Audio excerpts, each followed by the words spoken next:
Bonjour et bienvenue dans Au fil de l'intime, l'émission longue de la voix de l'intime. Je suis Béatrice de Fromont, sexologue clinicienne et thérapeute de l'intime. La sexualité, on peut en parler en théorie et pourtant, dès qu'il s'agit de ce qu'on vit, de ce qu'on ressent, de ce qui nous met la pression, de ce qu'on n'ose pas dire, c'est tout de suite beaucoup plus délicat. Et c'est précisément pour ça que j'ai créé ce format, pour mettre des mots simples sur des vécus intimes, sans jugement, sans injonction, avec des repères concrets. Dans l'épisode 1, on est parti de « ça va trop vite » autour de l'éjaculation prématurée. Et on a commencé à déplier ce qu'il y avait en dessous. Parce que très souvent, ce n'est pas un problème de plus, c'est le carburant caché derrière qui accélère, qui coupe, qui bloque le désir et qui finit par isoler. Alors on va regarder ensemble ce que ça fabrique dans le corps, dans la tête, dans la relation, pour commencer à en sortir. Et comme à l'habitude, à la fin de l'épisode, je vous laisse un micro-repère concret à tester. L'angoisse de performance, c'est quand l'intime devient un enjeu. Alors, au lieu d'être une expérience à vivre, ça devient un truc à réussir, un résultat à obtenir. Et dès que l'intime devient un enjeu, le corps, lui, comprend « warning, attention ». Souvent, on la confond avec le trac, mais là, c'est vraiment un état où la pression va prendre toute la place, comme s'il y avait à chaque fois une preuve à donner. Ça peut ressembler à une montée d'urgence, vite, est-ce que ça va retomber? À une hypersurveillance, est-ce que ça tient? Est-ce que je vais jouir trop vite? À un besoin de contrôler, il faut que je gère, ou au contraire, un retrait comme si le corps disait « je n'y arrive pas ». Et ce qui est important, c'est de comprendre que ce n'est pas une question de volonté. Ce n'est pas non plus « il suffirait de se détendre ». C'est surtout un système nerveux qui se met en mode protection dans un endroit où normalement on devrait plutôt se sentir en confiance. Et je le dis souvent, quand on est sous pression, ce n'est pas que la tête s'emballe, c'est que le corps comprend qu'il y a un danger, même si c'est un danger plutôt symbolique. Et le corps fait ce qu'il sait faire quand il est en danger, c'est-à-dire qu'il accélère, il se contracte, il surveille, il anticipe et l'intime, lui, devient tout de suite beaucoup moins simple.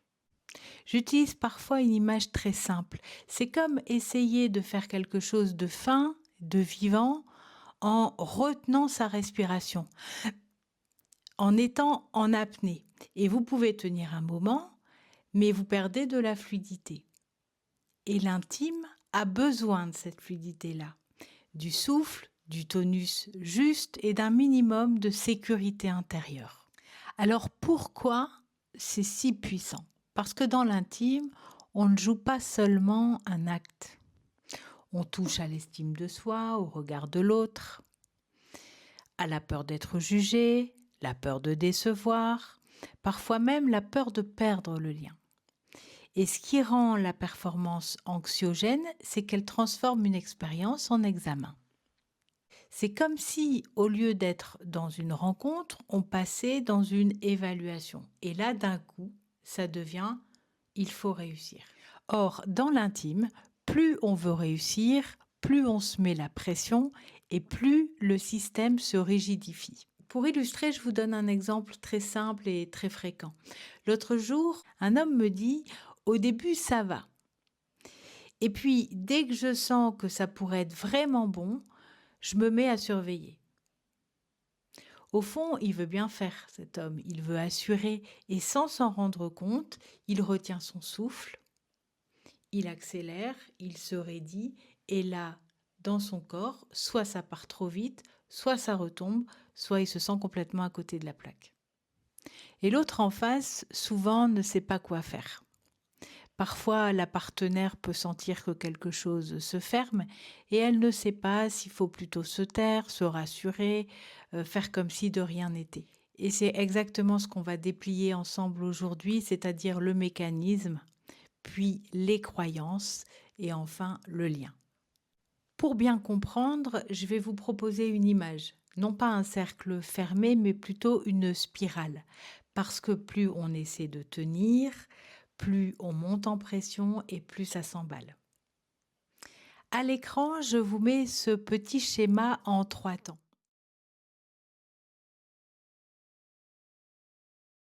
Pour ce faire, je vais vous raconter une petite histoire en 6 mouvements, mais vous gardez bien en tête les 3 grands axes du temps, avant, pendant et après. Ça commence souvent bien avant le rapport. Il y a une petite attente intérieure, parfois très discrète.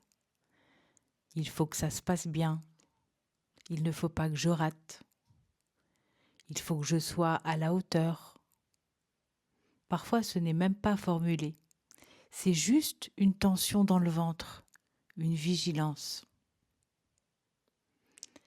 Avec cette anticipation, un scénario se met en route et là, on se projette. On imagine l'issue, on imagine le regard de l'autre et on imagine l'échec. Et le corps ne fait pas la différence entre j'imagine et je vis. Et là, il commence déjà à s'activer. Au lieu d'être dans la sensation, on passe dans la gestion. On surveille l'érection, l'excitation, le rythme, le souffle. On cherche à piloter du vivant. Sauf que l'intime, ce n'est pas une machine. C'est un équilibre fin entre excitation et relâchement. Alors, le souffle se bloque, le bassin se fige, la mâchoire se serre et le périnée se contracte. Et cette crispation, elle fait 2 choses. Soit elle précipite, et ça part trop vite, soit elle coupe, ça ne tient plus, ou alors le plaisir s'éteint. Et dans les 2 cas, la personne se dit « ça ne va pas », donc elle contrôle encore plus et la spirale monte. Et là, c'est souvent à cet endroit que la spirale devient très vicieuse. Un petit vélo mental se met en route avec des phrases intérieures telles que « je suis nul »,« je ne suis pas un homme »,« je vais la décevoir ». Ou alors, côté partenaire, « c'est de ma faute »,« il ne me désire plus »,« il me juge ». Bref, on raconte une histoire sur un événement qui, à la base, était juste un signal du corps. Et comme l'expérience a été chargée, la fois suivante, on arrive déjà tendu et la spirale se referme en montant d'un cran.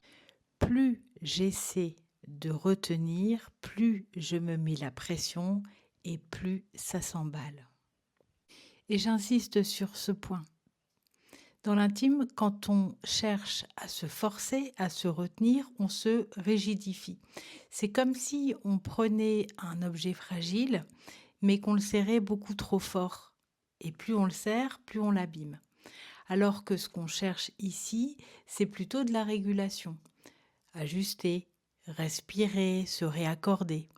Et la bonne nouvelle, c'est que le fait de pouvoir réguler, ça s'apprend. Pour casser la spirale, je vous donne 4 leviers très simples. Vous pouvez les tester sans que ça devienne un protocole. L'idée, c'est juste d'avoir des portes d'entrée pour bien saisir. Premier levier, le souffle. Dès que vous sentez l'urgence, rallongez un peu l'expire. Pas besoin d'un exercice compliqué, juste un souffle qui redescend. Parce qu'un expire un peu plus long, c'est un message assez clair au système nerveux qui pourrait dire « je suis en sécurité, pose-toi, je peux réguler ». Le deuxième levier, c'est la mâchoire. Ça peut paraître surprenant, mais la mâchoire, c'est un volant de tension. Si vous desserrez la mâchoire, souvent le bassin et le périnée suivent. Donc un repère, on pose la langue à l'intérieur de la bouche, les lèvres sont souples et la mâchoire est de ce fait moins serrée. Le troisième levier, c'est l'attention. Si votre attention est collée au résultat, de manière certaine, vous allez vous crisper. Revenez plutôt à un détail sensoriel, par exemple un point de contact sur la peau, la chaleur, le parfum, une main, un souffle. Et quand vous êtes en train de faire ça, vous n'êtes pas du tout en train de fuir, au contraire, vous revenez à quelque chose qui est vivant et vous revenez à ce qui se vit ici et maintenant. Et enfin, le quatrième levier, le rythme. Quand vous sentez que ça s'accélère, n'hésitez pas à ralentir une microseconde ou à changer de rythme. L'idée n'est pas de tout arrêter, c'est surtout de pouvoir réguler. Et en faisant ça, ça redonne un petit peu d'air, du mouvement, du souffle et ça réintroduit un petit peu du jeu. Maintenant, on va s'axer sur un point clé. Parce que l'angoisse de performance n'arrive pas comme ça, elle ne tombe pas du ciel. Elle s'appuie toujours sur une idée. Parfois c'est très ancien, ne serait-ce que l'idée sur ce que devrait être un bon amant, une bonne amante, une sexualité réussie. Et j'aimerais dire quelque chose de très important parce qu'en fait, nos croyances, elles ne sont pas idiotes. Elles ont souvent servi à protéger. Elles nous donnent une direction, elles évitent l'inconnu et elles cherchent à nous sécuriser. Sauf que dans l'intime, quand une croyance devient une règle qui est vraiment rigide, eh bien, elle crée de la pression. Pour les mettre au travail, je vais vous proposer quelques petites questions et je vous invite à faire un mini exercice d'écriture. Si vous avez de quoi noter, c'est parfait. Sinon, vous pourrez y revenir tranquillement un peu plus tard. Je vous propose maintenant de prendre 2 minutes pour noter vos croyances afin de les assouplir ensuite. Une première question: qu'est-ce que je crois que je dois réussir dans l'intime?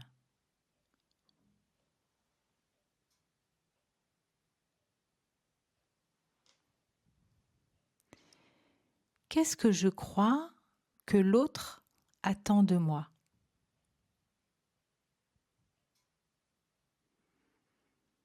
Qu'est-ce que ça voudrait dire de ne pas assurer?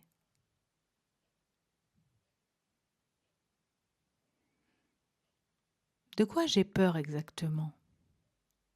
Décevoir? Être jugé? Perdre l'amour?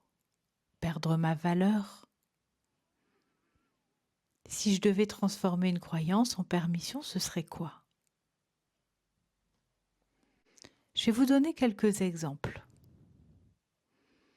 À la croyance, je dois tenir longtemps, la nouvelle permission pourrait être: je peux prendre mon temps autrement, ralentir, respirer, ajuster, changer de rythme.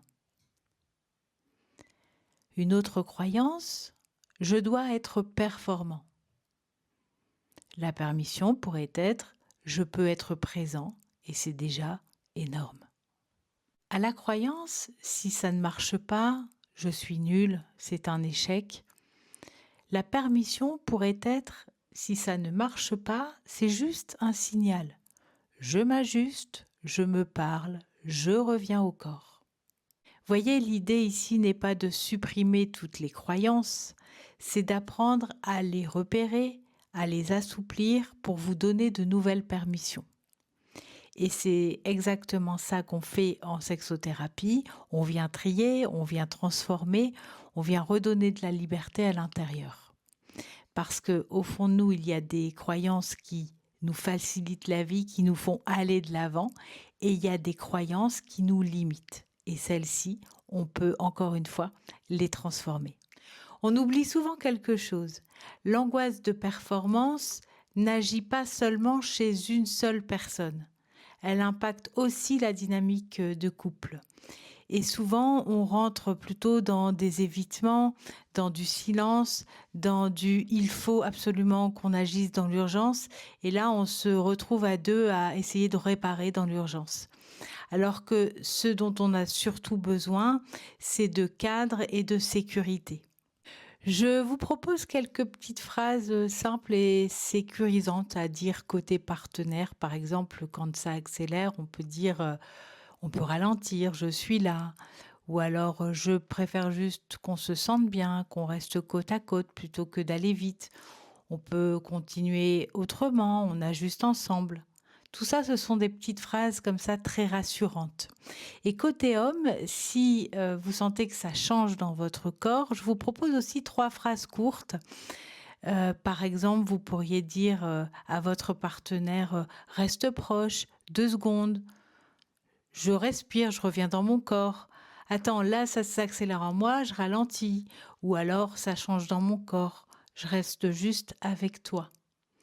Le fait de repérer, c'est déjà énorme. En fait, on ne cherche pas ici la phrase parfaite, on sort surtout du silence, on sort de l'isolement et là, ça remet du lien et ça transforme déjà toute la scène. Le sujet qu'on aborde aujourd'hui autour de la performance concerne également beaucoup les femmes parce que la performance ne se résume pas à tenir ou à bander. Elle peut vraiment prendre plein d'autres formes. Par exemple, il faut que j'ai envie, sinon il va se vexer. Il faut que je sois excitée, vite, là, maintenant. Il faut que je jouisse, sinon je suis anormale. Il faut que je sois désirable. Il faut que je me sente bien dans mon corps, là, maintenant. Et là aussi, ça devient un enjeu terrible et le corps se met en alerte. Et chez certaines femmes, ça se traduit par une excitation qui ne monte pas, une lubrification qui tarde, une douleur qui s'invite, une dissociation ou simplement un je ne suis pas vraiment là. Rappelons-nous que toutes ces dimensions peuvent vraiment être appuyées par ce qu'on a appris à l'adolescence, ce qu'on a entendu comme des vérités, les comparaisons, ce qu'on voit parfois dans la pornographie ou peut-être par rapport à une histoire qu'on a vécue et qui serait plutôt humiliante ou en tout cas où il reste une trace. Toutes nos expériences de vie, nos expériences affectives et sexuelles vont de toute façon venir colorer notre rapport à la sexualité en général et aussi dans l'idée qu'on se fait de la performance. Et avant de conclure, je vous laisse avec un repère très simple, très concret que vous pourrez utiliser la prochaine fois en direct. Puisque quand la pression monte, on va pouvoir repérer 3 signaux. Premièrement, le signal du corps. Demandez-vous où ça sert. Est-ce que c'est le souffle, la mâchoire, le bassin, le ventre? C'est déjà un sacré repère. Le deuxième signal, on va l'appeler le signal effort. Est-ce que je suis en train de faire un effort pour réussir? Si vous repérez ça, c'est déjà une manière de faire un pas de côté. Et enfin, troisième signal, le signal émotion. Qu'est-ce que je redoute là maintenant? Le fait de pouvoir les repérer, revenir vers soi, se le dire, ça vous fait déjà sortir du brouillard. Donc en revenant à la présence plutôt qu'à la performance, vous pouvez ralentir, réajuster, changer de rythme, revenir au contact, vous arrêter un instant et surtout vous parler, tout simplement. Si je devais résumer en 3 points, je dirais ceci. L'angoisse de performance, c'est quand l'intime devient un enjeu. La spirale se nourrit de l'anticipation, du contrôle et des interprétations. Et enfin, on en sort en apprenant à réguler le corps, les croyances et le lien. Si cet épisode vous parle, vous pouvez le partager à quelqu'un à qui ça pourrait faire du bien. Et pour ne pas rater les épisodes, je vous invite à vous abonner à la chaîne La Voix de l'Intime. À très bientôt dans l'émission Au fil de l'intime. Je vous laisse juste après avec la capsule d'audio guidée pour revenir à la présence. À très bientôt. Belle pratique.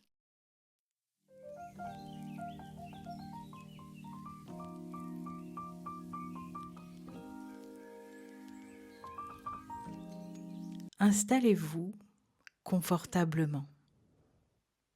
Assis au fond de la chaise, les pieds au sol, les jambes décroisées.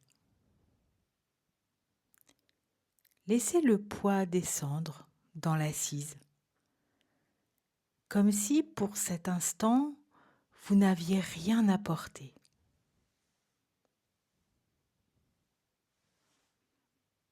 Relâchez doucement le visage, la mâchoire, le front, et laissez les épaules descendre un peu. Dites-vous intérieurement, très simplement, pour cet instant, je n'ai rien à prouver. Ouvrez doucement le regard, sans analyser, juste remarquez, observez votre environnement. Choisissez une couleur dans la pièce autour de vous, puis une forme,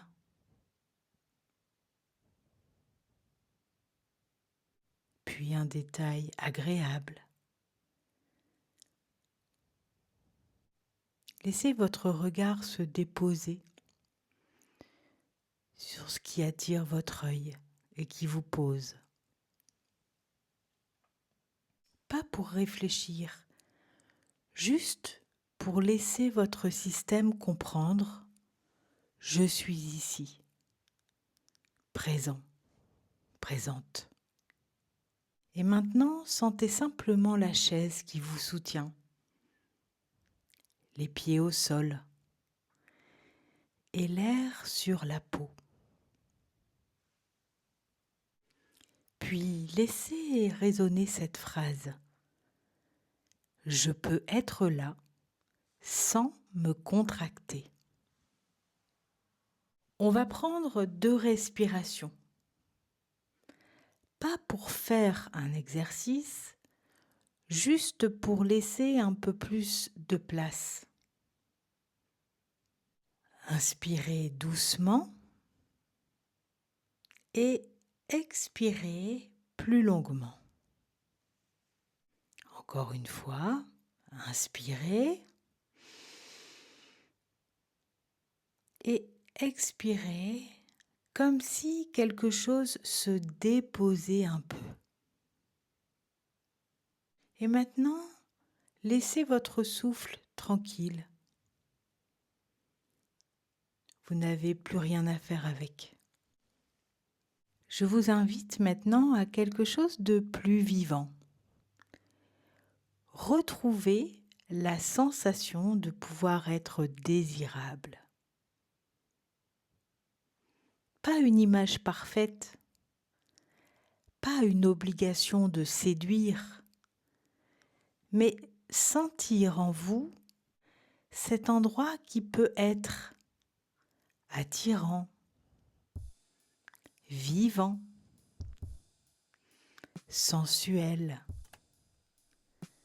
désirable, sans effort.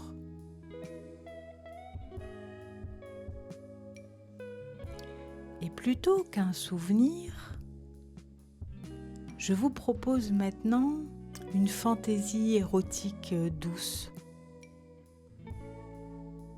un fantasme dans votre jardin secret, une scène intérieure qui vous attire, quelque chose de délicat et à la fois réellement attirant pour vous. Juste quelque chose qui vous titille, qui réveille doucement votre désir. Un regard, une proximité, une manière d'être touché, une ambiance, une voix, un parfum, un climat.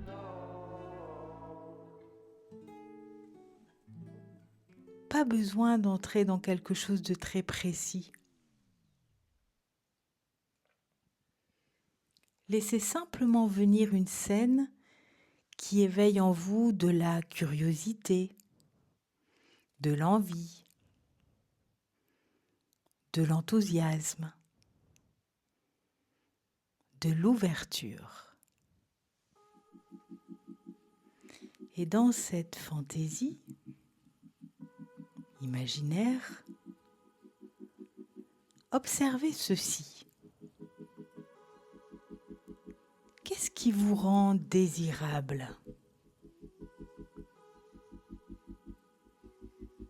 Qu'est-ce qui vous rend attirant, attirante? Qu'est-ce qui vous met en mouvement intérieurement? Dans l'élan? Peut-être un peu plus de chaleur, un peu plus de présence, peut-être une manière de regarder l'autre, une façon de laisser votre corps se mettre doucement en mouvement, de sentir quelque chose qui ondule, qui circule.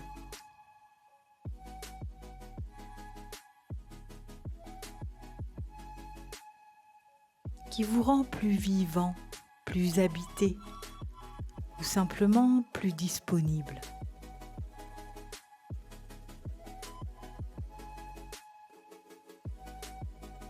Et laissez cela exister sans le forcer.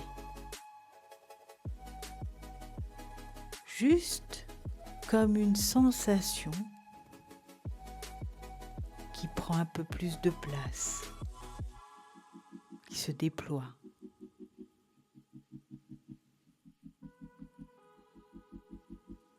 Et dites intérieurement, je peux être désiré.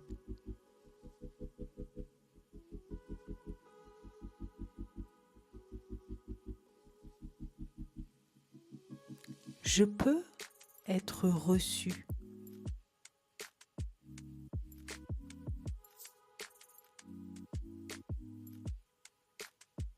Je peux être assez tel que je suis, ici et maintenant.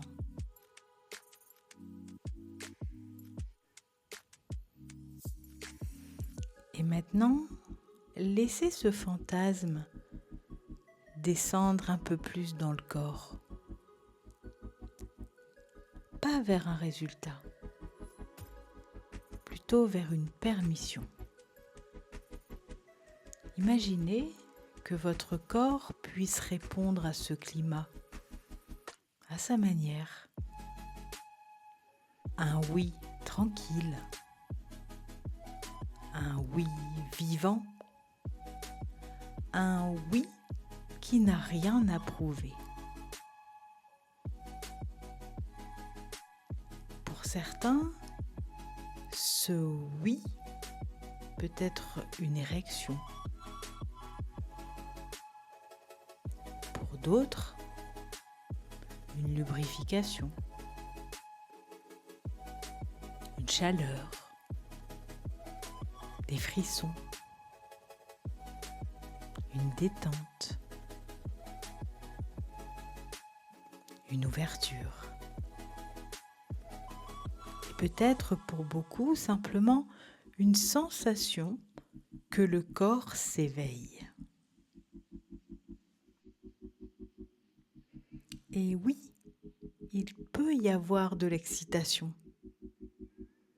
Une excitation qui monte sans urgence, sans obligation, sans contrôle. Laissez ces nouvelles permissions s'installer. Mon corps peut répondre.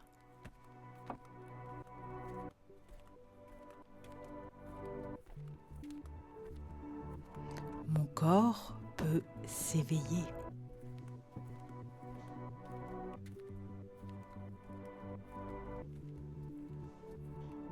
Je n'oblige rien. Je laisse venir.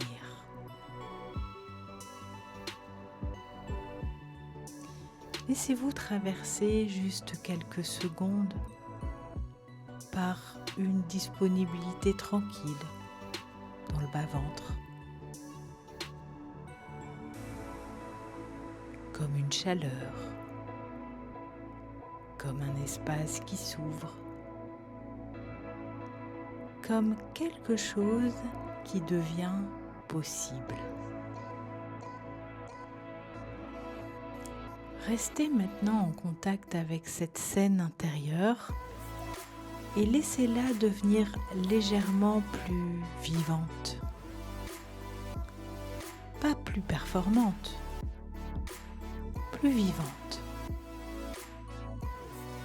Il peut y avoir de la proximité, du désir, une tension agréable, le plaisir d'être regardé, le plaisir d'être attendu,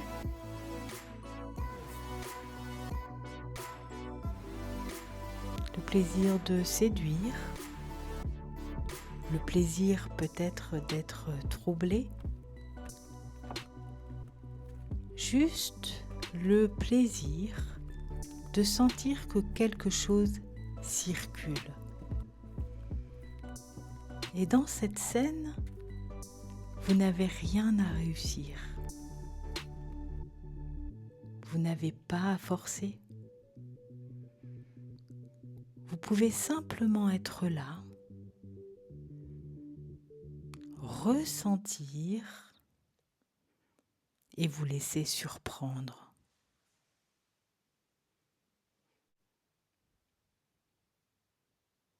Laissez grandir en vous ces phrases. Je peux me laisser surprendre.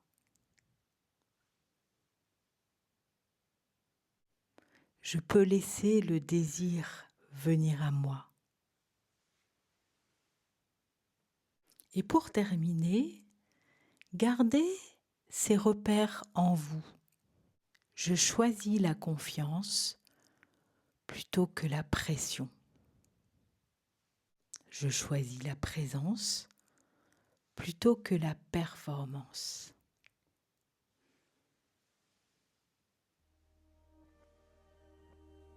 Et prenez une dernière respiration ample et longue. Et revenez doucement à votre rythme. L'idée ici, ce n'est pas de vous fixer sur un objectif de résultat. C'est de donner à l'esprit un autre point d'appui.